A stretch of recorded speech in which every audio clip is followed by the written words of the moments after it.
channel, or welcome back to my channel. My name is Andy, sometimes Mouse, and I talk about books and book related things, and today I am giving you the last wrap-up of the year. Well, not including the very big wrap-up, which we will talk about, but this is the final wrap-up of the year.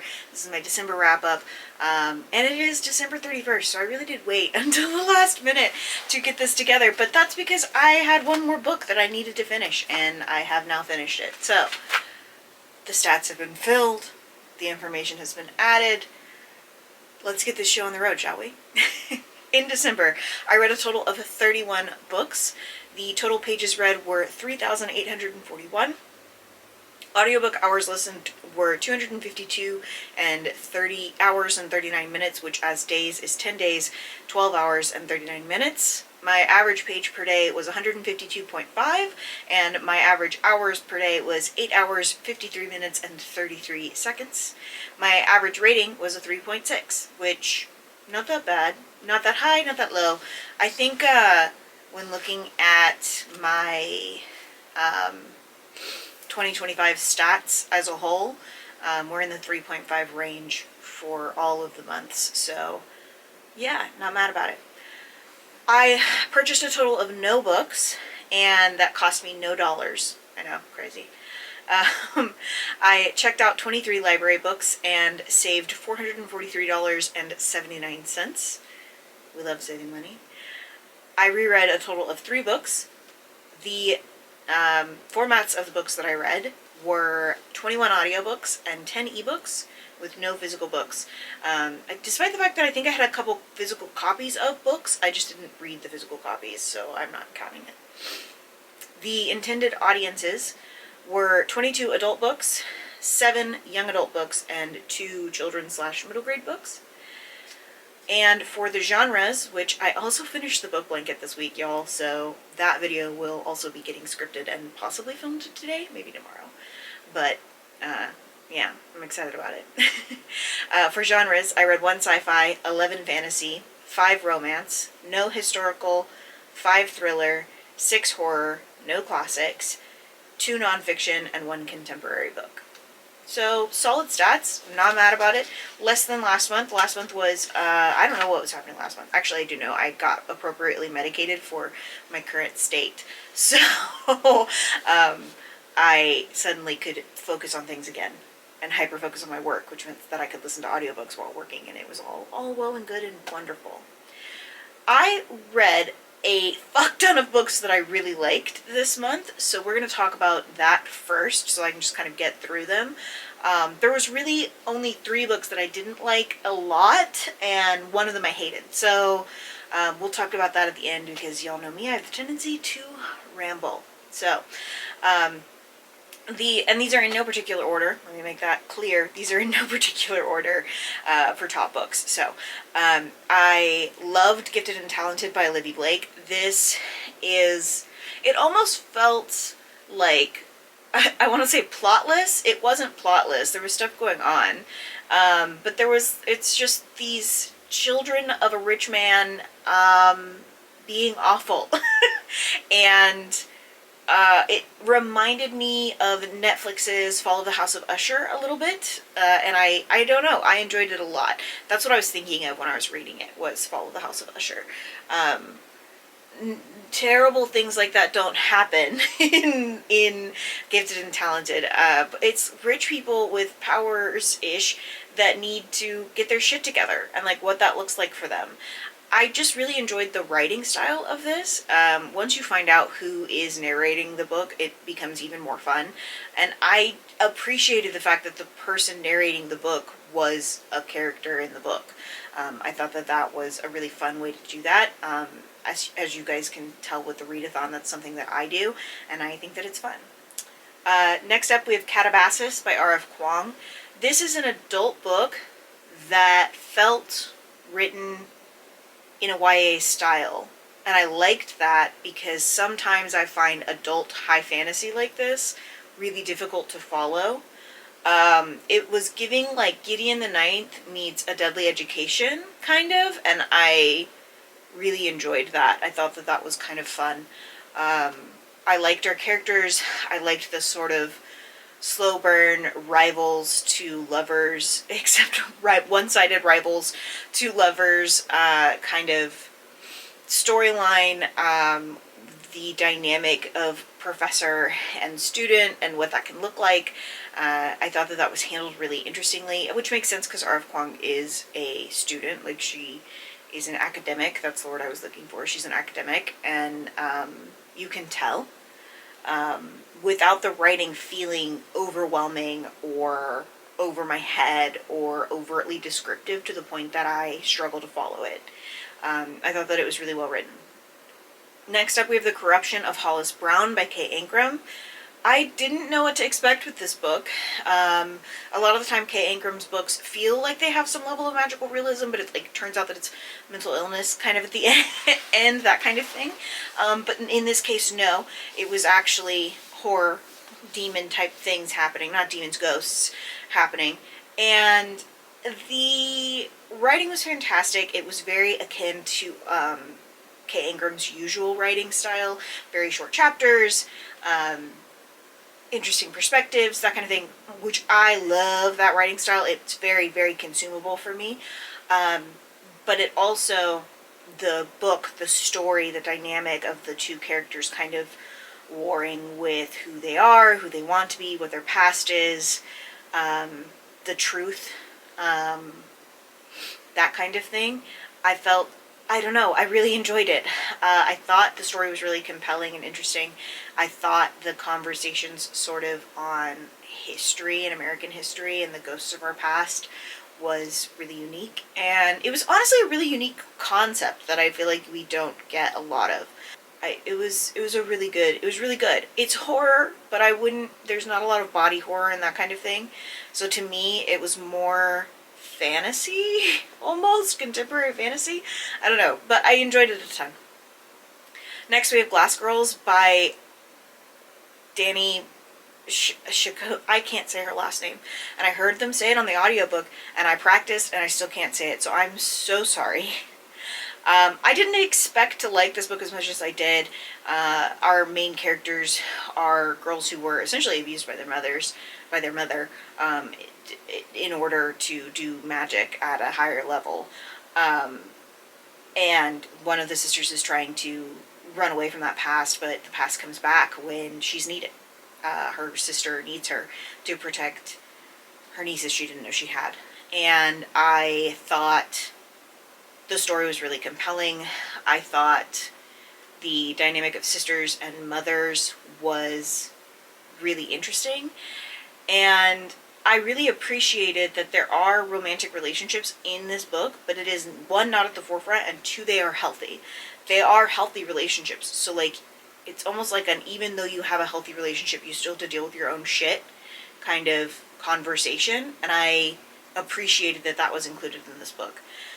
It was just really good. I enjoyed it a lot. And last but not least, we have The Unmaking of June Farrow by Adrienne Young. This was for my book club, and it was Ozzy's pick, and Ozzy owes me money owes me financial compensation for emotional damage. This book Shrek'd me. We've got, like, time travel happening and multiple timelines, and if you don't do this you have to make a really devastating choice, and that devastating choice is, like, gonna change so much of your life, and you'll forget things, and devastating. Just fucking devastating. I liked the way that we talked about historical information. I liked the back and forth of, like, what happened before and what happened to now and, like, how we got to here. And time travel-esque plot lines are very tricky. I think they're very tricky to maintain and continually make sense, and I think that Adrienne Young did a really good job of this here. I also enjoyed the romance part of it. I understand why the romance part happened. It's a very big part of the book, and I still enjoyed it. I still loved it. So, those are my top books for December. Now we're going to talk about the bottom books of December. Once again, in no particular order, we have Memnoch the Devil by Anne Rice. Fuck this fuck-ass book. It's in no particular order, but this one was the worst book I read in December, okay? Okay, it was ass. This book, you can tell that Anne Rice was going back into Catholicism based on this book alone, which is kind of unfortunate, I guess. Like, prior to this book, Anne Rice had really interesting thoughts and conversations about religion and God and Catholicism even. Thoughts on God and the devil and hell and heaven and that kind of thing. And you can tell that she's returning to Catholicism in this book because it becomes this theological conversation between Memnoch the devil, who is the devil, and sometimes God incarnate, with Lestat in the background asking stupid-ass questions. It is literally just a theological conversation. Like, that's it. The entire book is just theology. I don't read these books for theology. However, if you're gonna make me read about theology, give me a story, for the love of God. There is no story here. It is just a theological conversation. It was insufferable. You get a little bit at the beginning to talk about how you get to where you're at, and then a little bit at the end to talk about how Lestat just decides to lay down and then never wakes up again, or hasn't thus far. He might wake up again. I don't know. But I'm like, damn, I thought Lestat was annoying, but I didn't want him to just, like, go to forever sleep because he had a religious crisis. What the fuck? Girl, get up. Pick yourself up. What are we doing? It was stupid and I hated it. Next we have Doll Parts by Penny Zhang. I wanted to DNF this fuck-ass fucking stupid book. Oh my god. Not as much as Memnoch the Devil, but I wanted to DNF this. It was dumb. It was so dumb. And the thing I really struggled with was where it's set in both the past and the present. So, like, alternating chapters, right? More or less. And who our characters were in the past and who they are in the future, they do not resemble one another whatsoever. Also, the voice of each character is so similar, it's almost impossible to tell them apart, especially when referring to their adult selves. It's almost impossible to tell them apart. They feel like the same fucking character. The, like, twist at the end, I guessed it, I figured it out very early on, quite frankly, and I just didn't care. I just didn't care. I don't know what this book was trying to do. I also don't understand why it was named Doll Parts, but I don't really hinge on that kind of thing. I don't really care. I don't know what this book was trying to do. Maybe it accomplished it, but I hated it. I did not have a fun time. We were not having a good time. It was a bad time. What are we doing, bestie? What was that? What was that? It was such an insufferable book. Jesus Christ. It's a thriller, and I was not thrilled. I was not. I did not. I was mostly struggling the whole time with the fact that the past characters and the present version of themselves did not feel like the same characters at all. It's like, how did we get from here to here? I need more information on how we got from here to here, because honestly, the trauma that they go through in the past does not validate how we got from here to here. It ain't make sense to me. Okay? Okay. And lastly on this, we have Middle of the Night by Riley Sager. I gotta stop reading Riley Sager. I think I have one more Riley Sager ebook, and then I think once I read that, I'm done. I'm not gonna read anymore from Riley Sager, because I gotta stop. I know I don't like his books. I know it. I find his writing incredibly consumable, and this is no exception. It was very consumable, conceptually very interesting, etc. That man can't write an ending to save his goddamn life. He can't. Now, I appreciate that for once our main character is a man, because Riley Sager is a man, and he should be writing about men. I don't generally feel that way, but when I find out that he is writing under a pen name specifically so he could anonymously, like, essentially people couldn't tell if it was a male or a woman until much later when he kind of popped off. I have issues with that. But this book, the ending was not a twist, it was a cop-out, and that's generally how Riley Sager's books go. We don't get twists, we get cop-outs, and this was no exception. I don't have a lot else to complain about because, again, like most of Riley Sager's books, I enjoyed it up until the ending, and I was like, this is stupid.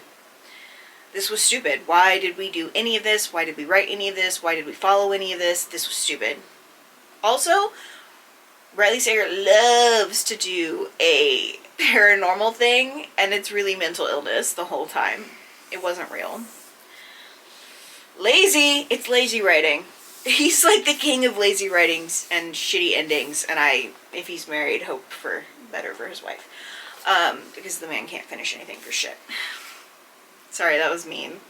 That was mean. I'm hungry. So that's it. I'm going to close this video out here because I have to go eat something before I get meaner. But that was it. That is everything, the stats and stuff that I read in December. I am excited to film my 2025 stats in general for you guys. I'm excited to share that video. I don't know when it's coming out, but it's coming out before maternity leave. So yeah, I'll see you guys then. If you enjoyed this video, don't forget to like and subscribe and share. If you've read any of these books, or you have really strong feelings about Riley Sager, or theology in your books, Anne Rice, leave a comment. I would love to talk about it with you. I find that very entertaining for me. And sometimes you guys have recommendations and stuff based on my top and bottom books, and I always take them, so please give me your recommendations, etc. But that's it. That's the video. I post videos every Tuesdays and Thursdays at 10 a.m. Central Standard Time, except for the first full week of the month, and not after March 1st, because we're going on maternity leave, so just a reminder, I will be having a child. So, but that's when I post things, so I will see you later on this week for the vlog, and that's it. Don't forget to take your meds, drink your water, and do something today to take care of yourselves. Okay, thanks, bye.